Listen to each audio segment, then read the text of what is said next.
오늘 말씀은 날아가는 두루마리라는 말씀으로 하나님 말씀 증거하도록 하겠습니다.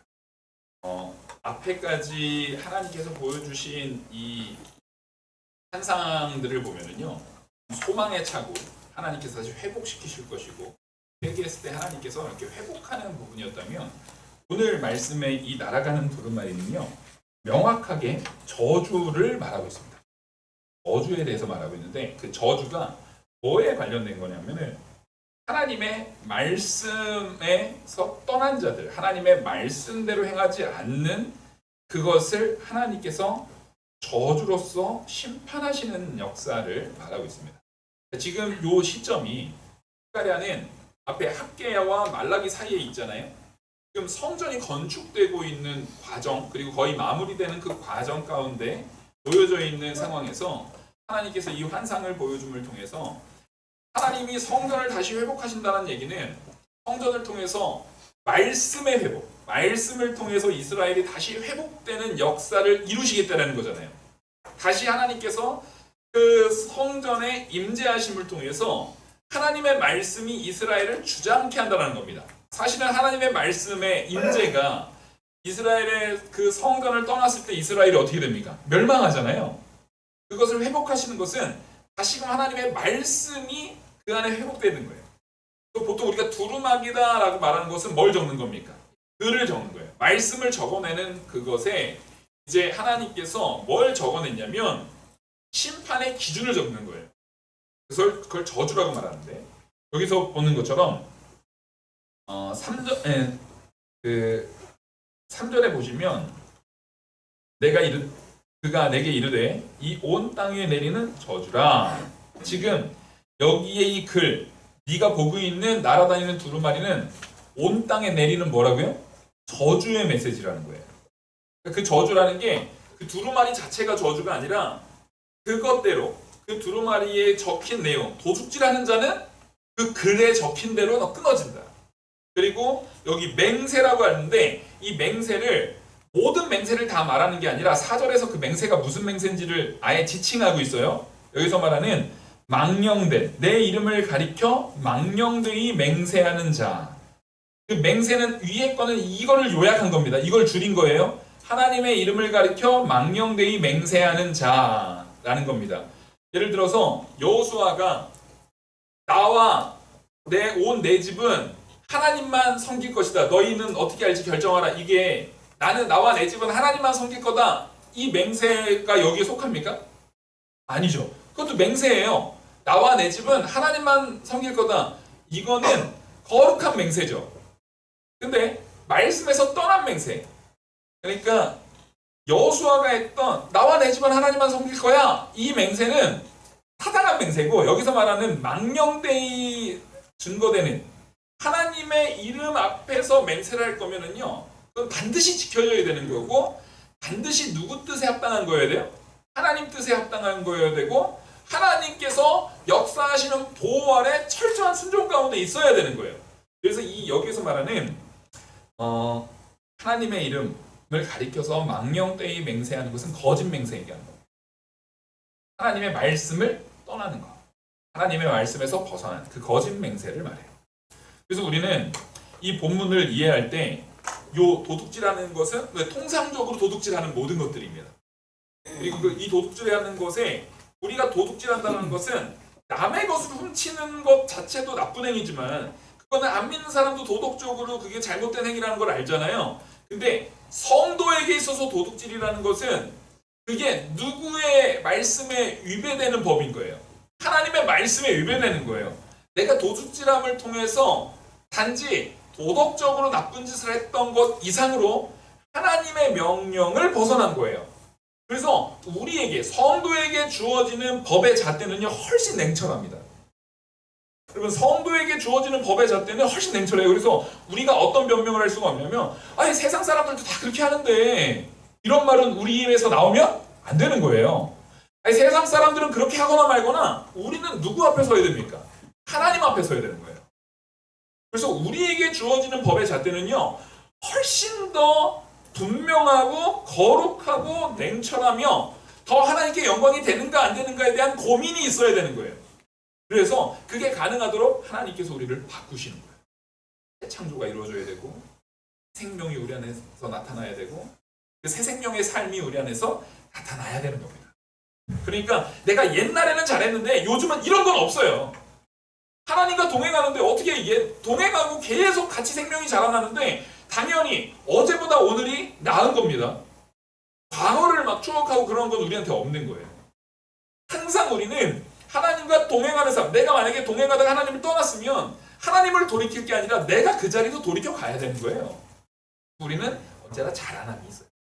그래서 오늘 본문을 요 맥락, 요것을 마음에 새기면서 이 본문을 봐야 돼요. 그래서 1절 보시면 내가 다시 눈을 들어본 즉 날아가는 두루마리가 있더라. 지금 두루마리가 날아가요. 그러면 이 두루마리의 특징이 뭐가 있을까요? 날아가는 두루마리면 그거 안 쳐다볼 수 있어요? 두루마리가 막 날아가요. 두루마리가 원래 나르는 겁니까? 두루마기라는 건 이겁니다. 양피지 가죽으로 당시에 기록을 할 수 있는 두 가지 형태가 있어요. 아주 비싼 것과 비싼 게 있어요. 당시에 기록을 하기 위한 모든 것들은 굉장히 비싸요. 근데 아주 비싼 거는 양피지고 비싼 거는 파피루스 종이에요. 그리고 실제 이때는 파피루스 종이가 그렇게 많이 활용되지 않았던 시대이기 때문에 그리고 양피지가 훨씬 더 보편적이면서 많이 쓰였던 거예요. 우리 옛날에 그 조선시대 막 그런 거 이렇게 보면 양피지로 되진 않고 비단 같은 걸로 이렇게 말려져 있는데 그게 두루마기예요. 두루마기 이게 쭉 펴가지고 거기다가 글을 적잖아요. 그럼 여러분 보세요. 두루마기는 양면에 다 적나요? 한 면에 적나요? 네. 아시겠죠? 두루마기는 기본적으로 어디에 적어요? 한 면에만 적습니다. 두루마기는 양면에 다 적지 않아요. 두루마기라는 것은 기록의 형태 자체가 한 면에 적게 돼 있어요. 이거 다 이해하셨죠? 이거 중요하기 때문에 그래요. 이게 중요하기 때문에. 그래서 보통 한 면에 적고 그걸 둘둘둘 말아가지고 이렇게 전달하게 돼 있어요. 그리고 두루마기를 전달한다는 것은 이 두루마기를 쓴 사람도 아주 높은 위치에 있고 이것을 이 두루마기를 전달하는 사람이 굉장히 높은 위치에 있다는 거예요. 두루마기는 아무나 쓸 수 있는 게 아니에요. 이거 굉장히 비싼 거예요. 당시 양피지로 두루마기를 했는데 당연히 두루마기에 기록하는 방식은요 한 면에 썼습니다. 이 가죽 두루마리가 완전히 펼쳐져서 자 원래 보통 두루마리는 어떻게 옮겨집니까? 말린 상태로 손에 들려서 그 내용이 감춰진 상태로 옮겨져서 전해지면 펴서 보는 거잖아요. 제가 이걸 왜 얘기하냐면 지금 이 내용들이 이 안에 되게 중요한 의미를 담고 있어서 그래요. 근데 지금 현재 두루마리가 날아가는 방식은 어떤 거예요? 이게 다 펴져가지고요. 다 펼쳐져서 왜 펼쳐졌다는 걸 우리가 확인할 수 있냐면 이 두루마리 2절에서 그게 이제 나옵니다. 내가 그가 내게 묻되 내가 무엇을 보느냐 하기로 내가 대답하되 날아가는 두루마리를 보나이다. 그 길이가 20규빗이요 너비가 10규빗이니이다. 그러니까 두루마리가 20규빗 10규빗이 말려 있는 상태면 그 몽둥이 그 두루마리의 이제 많은 그 봉이 그 크기라는 얘기는 아닐 거 아니에요. 이게 지금 두루마리가 어떻게 된 상태인 겁니까? 완전히 펼쳐져 가지고요. 두루마리가 완전히 펼쳐졌는데 이게 얼마나 큰 두루마기인지 20규빗, 10규빗인 두루마기예요. 그러니까 굉장히 큰 두루마기예요. 이 두루마기의 20규빗과 10규빗은 우리가 열왕기상 6장 3절을 좀 보셔야 돼요. 열왕기상 6장 3절. 열왕기상 6장 3절에 보시면은 솔로몬이 성전 건축하는데 그 성전 건축하는 성전의 성소 앞에 그러니까 성소 들어가기 전에 성소 바로 앞쪽에 주랑이라는 곳이 있어요. 주랑. 네, 주랑은 기둥 앞쪽의 공간을 주랑이라고 하는 겁니다. 근데 이 주랑의 길이는 성전 너비와 같이 20규빗이요. 그 너비는 성전 앞에서부터 10규빗이며 그러니까 이 주랑이라는 공간이 딱 어떻게 돼요? 20규빗, 10규빗이에요. 그러니까 지금 오늘 본문에 나오는 이 두루마기 크기랑 어때요? 같죠? 그러면 주랑이 뭔데요? 주랑이 뭐냐면 당시 솔로몬 당시에 재판하던 장소였습니다. 솔로몬 당시에 그 주랑 앞에서 재판을 했어요. 재판이라는 것은 뭐가 있어야 됩니까? 재판의 요소는요. 재판장이 있어야 되지만 재판장보다 더 중요한 게 있어요. 법전이 있어야 돼요. 재판할 수 있는 법의 원칙, 그 하나님의 말씀의 법전이 있어야 되는 거예요. 그래서 그 원칙대로 재판하는 사람이 자기 생각이랑 자기 기준이랑 자기 판단에 따라서 함부로 재판하면은 하나님이 어떻게 합니까? 그거 진멸하시는 거예요. 성전 앞에서, 성소 앞에서, 그 주랑 앞에서 재판하는 이유는 지금 누구 앞에서 재판하라는 얘기예요? 하나님 앞에서 재판하는 거예요. 그러니까 성경에 보면은 하나님께서 신약시대에 거짓 재판장들을 풍자하면서 그들을 비판하면서 이야기하는 말씀들이 많이 나오죠. 왜 그러냐면 재판이라는 것 자체가 누구 앞에서 해야 되는 거예요? 하나님 앞에서 해야 되는 거예요. 지금 주랑이 솔로몬 당시에 재판이 이루어지던 장소가 성소 앞이란 말이에요. 여기에서 거짓 재판을 한다는 얘기는 그 거짓 재판장은 누구를 믿지 않는 거예요? 하나님을 두려워하지 않는 거예요. 하나님을 멸시하는 거예요. 하나님을 아예 염두에 두지도 않는 거예요. 그러니까 그 거짓 재판장이라는 것은 정말 패역한, 그러니까 보통 패역한 게 아니라 하나님 면전 앞에서 하나님을 아예 안 믿으니까 하나님이 어디 있어? 난 내 이익에 따라서 부자는 무죄? 아, 너 가난해? 아, 나 귀찮아. 너 유죄. 이런 식으로 하는 것은 하나님을 멸시하는 거기 때문에 하나님께서 거짓 재판에 대해서 굉장히 하나님이 책망합니다. 그래서 이스라엘이 망한 것 중에 고아와 과부가 억울하게 하지 말라는 거예요. 근데 고아와 과부가 힘이 없잖아요. 돈도 없고요. 누가 돌봐줄 사람이 없어요. 그러니까 법적으로 항상 문제가 생겼을 때 고아와 과부는 약자다 보니까 고아와 과부에 대해서 불법으로 학대하거나 불법으로 그들에게 능욕을 한다거나 불법으로 그들에게 압제를 가했던 문제점들이 있을까요? 없을까요? 많이 있었어요. 근데 그거를 상소하면 이 재판장들이 당시에 이스라엘이 멸망 당시에 아주 타락했을 때 당연히 고아와 과부한테서는 돈 나올 게 없잖아요. 그러니까 그 고아와 과부가 고발했던 그 악인들이 재판장을 뒤에서 돈으로 매수하면은 그냥 무죄로 해버리는 거예요. 오히려 고아와 과부한테 죄를 씌워버리는 거예요. 이런 거에 대해서 하나님께서 굉장히 진노했고 그들의 목소리를 들어서 하나님께서 이스라엘을 멸망시켰다고 해요. 여러분, 그래서요, 우리는요 하나님 앞에서 옳다 아니라 하는 삶을 사셔야 돼요. 사람 두려워하시는 거 아니에요. 내가 하나님 앞에서 온전하다면요 사람들이 나에 대해서 무슨 평가하고 무슨 말하고 뭐 해도 그거 두려워하지 마세요. 만약에 그것 때문에 불이익이 가해지잖아요. 그럼 받는 거예요. 그게 뭐라고요? 누가 보시는데요? 하나님이 보시는데 그걸 왜 신경 써요? 정말로 하나님 말씀 앞에서 온전함을 세워나가는 일에 필요한 일이면요 두려워하지 마셔야 되는 거예요. 그래서 그것은 온전하게 하나님 말씀 앞에 서서 전하고 옳게 전하고 온전하게 전하고 그게 아닌 일에는 그 자리에서 멈추는 것이고 그 자리에서 서는 것이고 여기에서 어떤 타협도 있어서는 안 돼요. 어떤 타협도 있어서는 안 돼요. 그걸 지금 보이는 게 바로 이 날아가는 두루마리예요. 이 날아가는 두루마리가 쫙 날아가니까 말 그대로 이 두루마리에 적혀있는 원칙대로 뭐 하시겠다는 거예요? 하나님께서 재판하시겠다라는 거예요. 이 두루마리에 적혀있는 내용대로 재판을 하시겠다라고 말하는 거예요. 근데 여기서 또 중요한 표현. 제가 아까 분명히 두루마리는 어떻게 돼 있다고요? 한쪽 면에는 기록을 하고 한쪽 면은 말아서 그 내용을 감추게 돼 있잖아요. 그래서 두루마리에는 기본적으로 어떻게 적는다고요? 한 면에만 적어요. 근데 여기 오늘 본문에 나오는 두루마리는요. 자, 지금 보시겠습니다. 그러니까 날아가는 두루마리가 지금 딱 나오는데 3절 그가 내게 이르되 이는 온 땅에 내리는 저주라 도둑질하는 자는 이쪽 글대로 끊어지고 맹세하는 자는 저쪽 글대로 끊어지리니 여기서 이쪽 저쪽 하니까 우리가 좀 헷갈려요. 한국말로는 이게 헷갈리게 돼 있는데 이게 뭐라고 돼 있는 거냐면 이게 만약에 두루마리잖아요.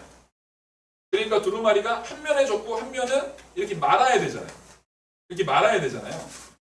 근데 지금 이 두루마리, 지금 날아가는 이 두루마리는요 이쪽 저쪽이라고 말하는 거예요. 그러니까 원래 두루마리는 한쪽에만 적게 돼 있는데 지금 이 날아가는 저주를 선언하는 이 두루마리는 어떻게 적어요? 양면에 적는 거예요. 이쪽에 적혀 있고 저쪽에 적혀 있어요.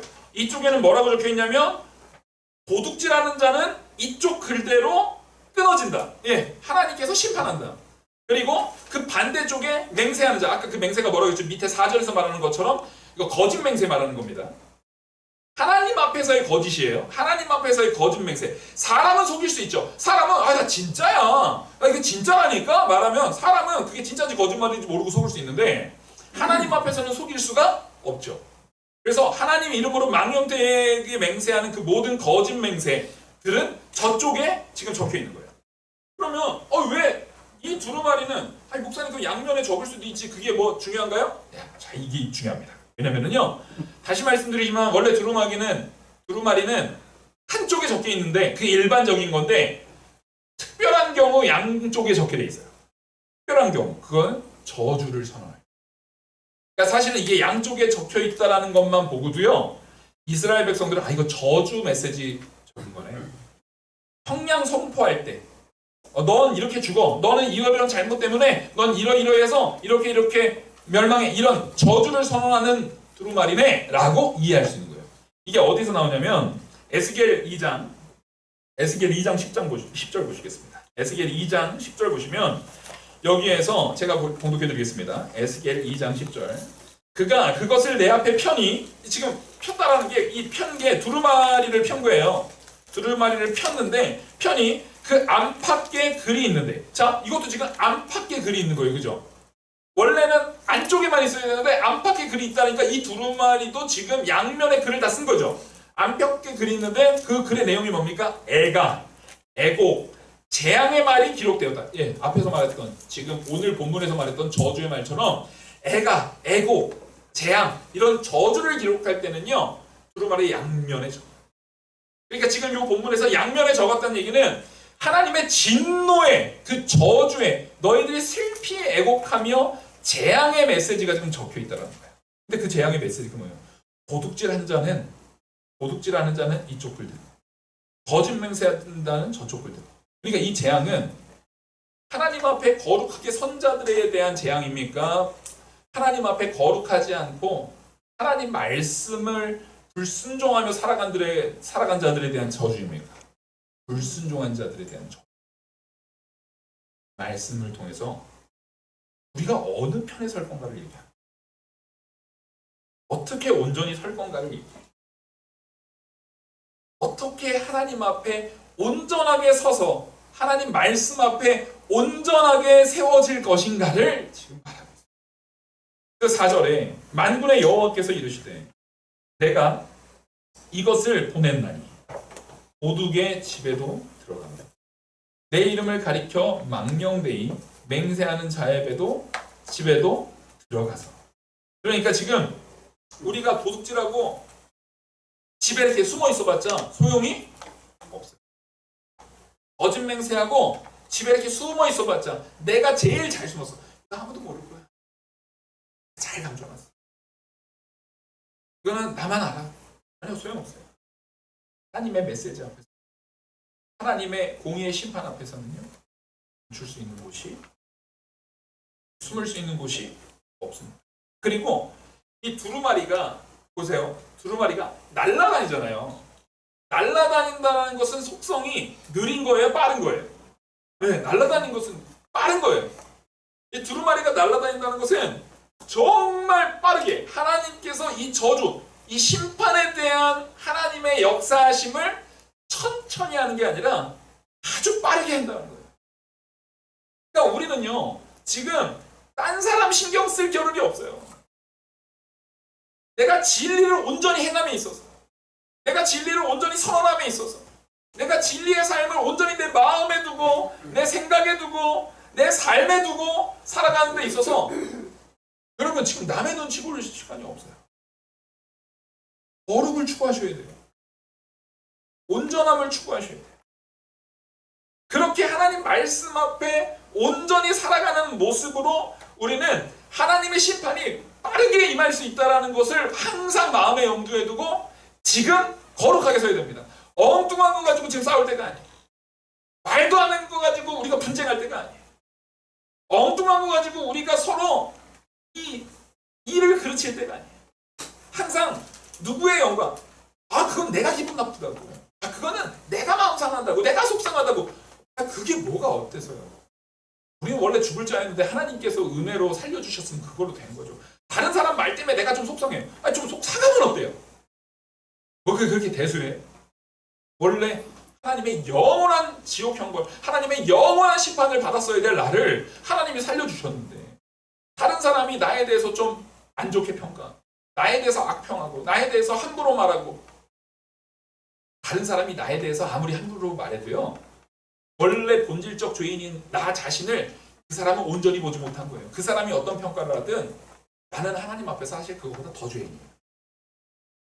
다른 사람이 나를 어떻게 평가하든 오히려 다른 사람이 나를 악평해요. 나에 대해서 막 나쁜 얘기를 막 얘기하고 다녀요. 나에 대해서 거짓, 사실상 거짓과 이런 걸 막 섞어가면서 다른 사람들한테 내 욕을 막 하고 댕겨요.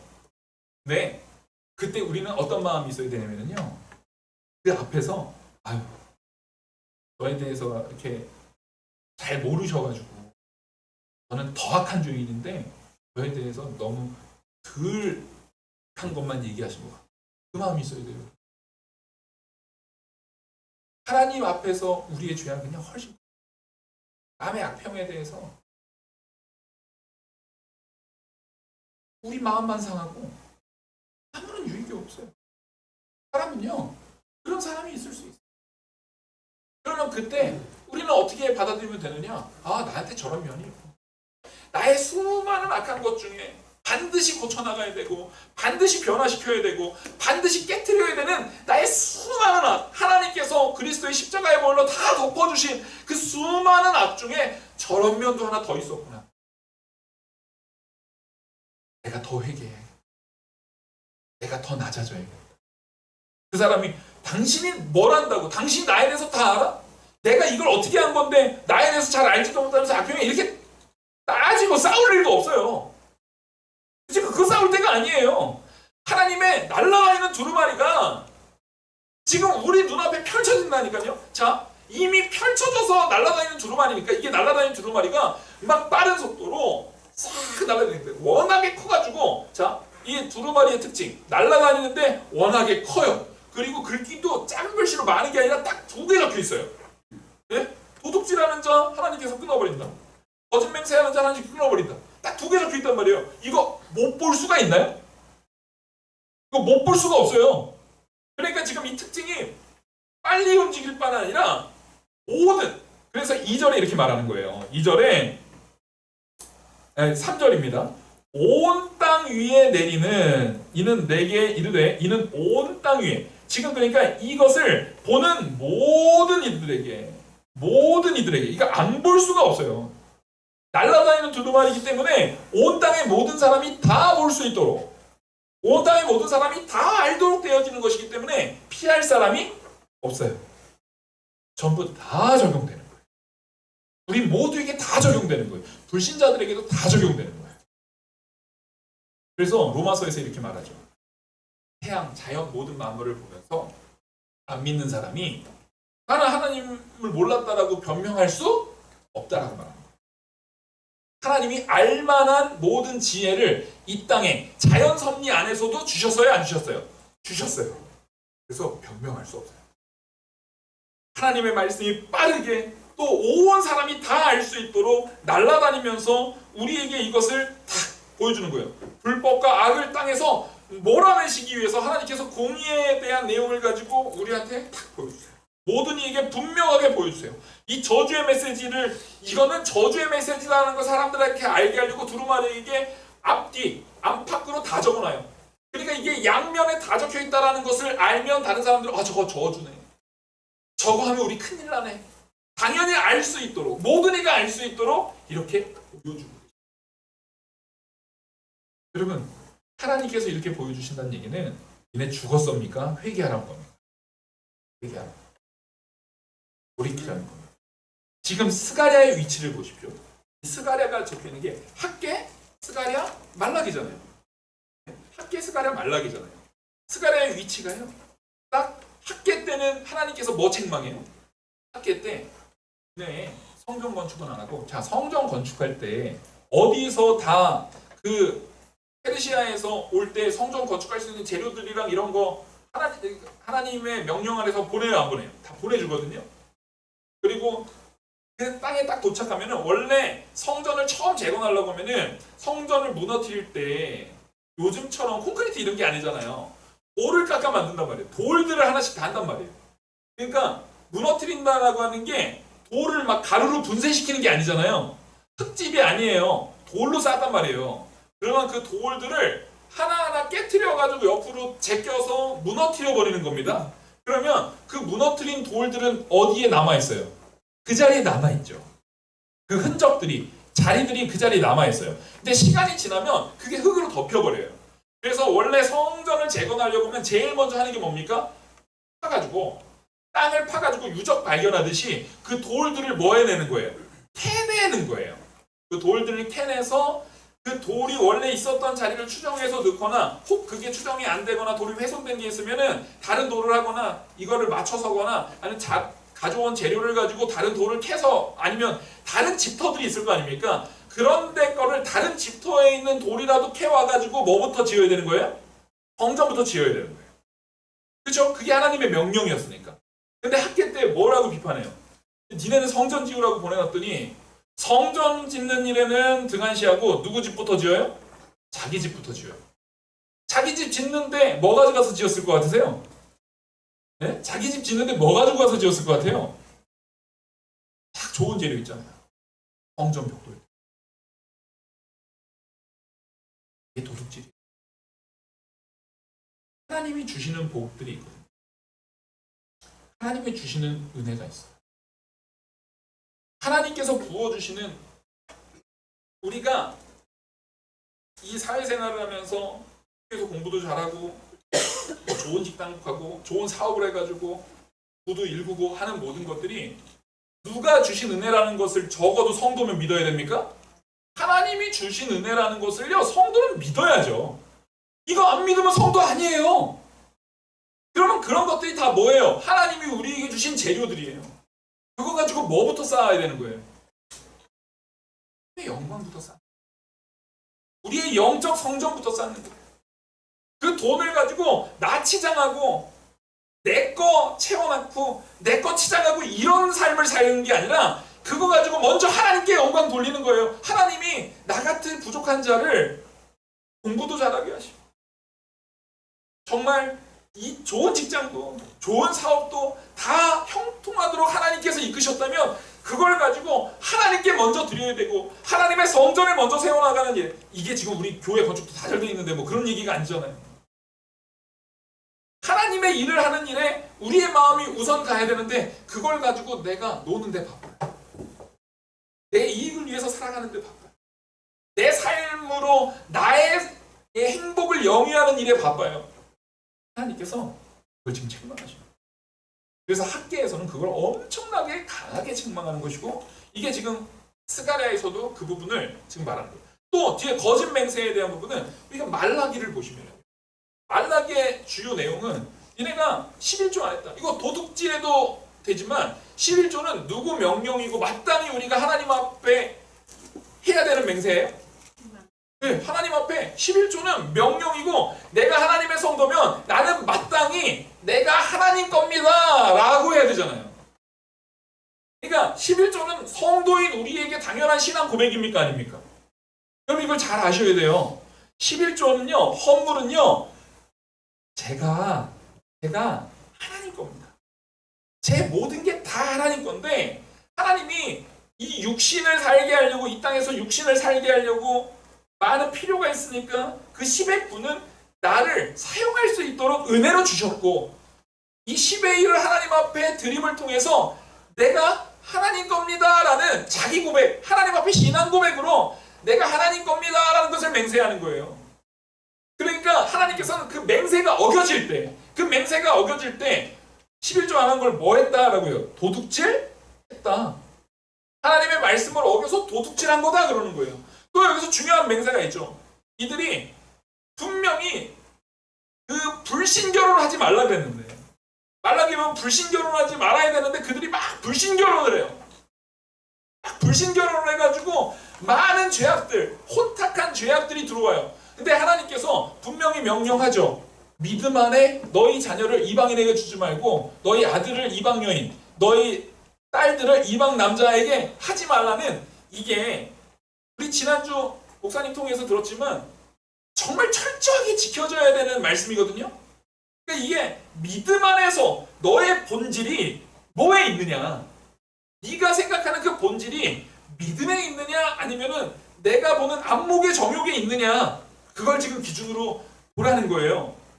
그것을 이스라엘의 그 장로들이, 그 각 지파의 지도자들이 그걸 다 어겼단 말이에요. 그 지금 누구 앞에서 마땅히 행해야 될 그 맹세를 망령되이 행하는 겁니까? 하나님 앞에서 마땅히 행해야 될 그 맹세를 망령되이 행하는 겁니다.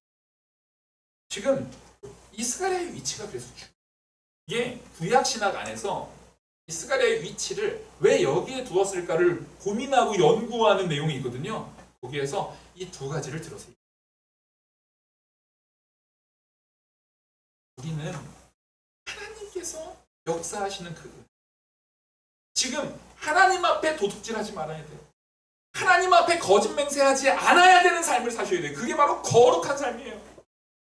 근데 우리의 거룩은 내가 노력해서 하는 것이 아니라 하나님이 우리와 연합됐기 때문에 우리는 이미 뭐한 자입니까? 거룩한 자인 줄 믿으시기 바랍니다.